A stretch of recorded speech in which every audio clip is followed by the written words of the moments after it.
Salut les barbus, aujourd'hui 4 décembre, quatrième jour donc de notre calendrier de l'Avent guitaristique.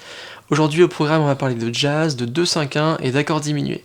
Allez c'est parti. Alors déjà l'accord diminué qu'est-ce que c'est? J'avais déjà fait une vidéo qui était purement technique sur l'accord diminué, vous pouvez la voir en cliquant juste ici. En fait c'est un accord qui est constitué uniquement de tierces mineures empilées les unes sur les autres. Donc du coup ça veut dire que toutes nos notes vont être distanciées de la même façon. Alors du coup ça donne un petit côté assez dissonant à l'accord, hein, c'est un peu creepy quand on n'est pas habitué. Mais du coup ça fait un accord assez magique parce qu'on peut en faire plein de choses. Aujourd'hui on va s'en servir pour remplacer en fait un accord de 5e degré, ou un accord de 7e, ou un accord de dominante. Alors tout ça c'est la même chose, c'est 3 façons de nommer un accord 7. Alors du coup aujourd'hui on va travailler sur un 2-5-1 en Do, donc du coup mon 2 ça va être mon Ré mineur 7, le 5 mon Sol 7, et du coup le 1 mon Do majeur 7.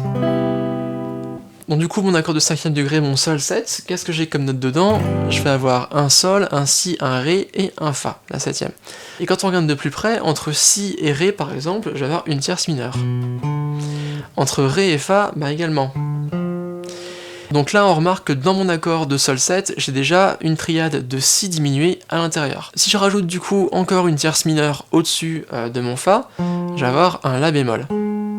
Et avec toutes ces notes, on a du coup l'accord de Si diminué.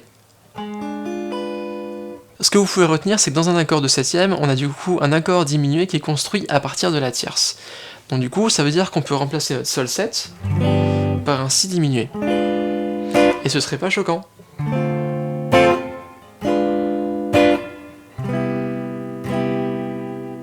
Sauf que du coup, comme on l'a dit, dans un accord diminué, toutes les notes sont distanciées de la même façon.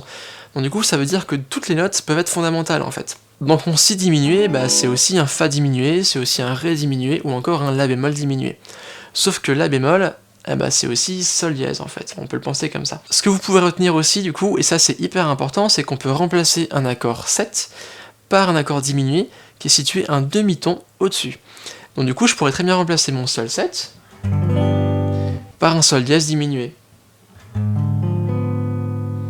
Donc voilà pour la théorie. Alors pour plus de clarté, je vous propose de mettre ça en application directement dans un plan sur le 2-5-1. Je vous le joue.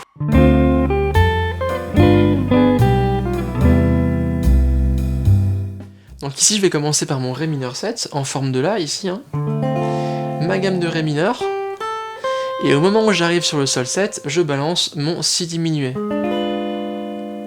Vu que toutes les notes sont séparées d'une tierce mineure et qu'elles sont toutes fondamentales, ça veut dire qu'on se l'accord diminué, on pourrait très bien le déplacer 2-3 cases, en gardant du coup toujours le même accord en fait, on aura les mêmes notes.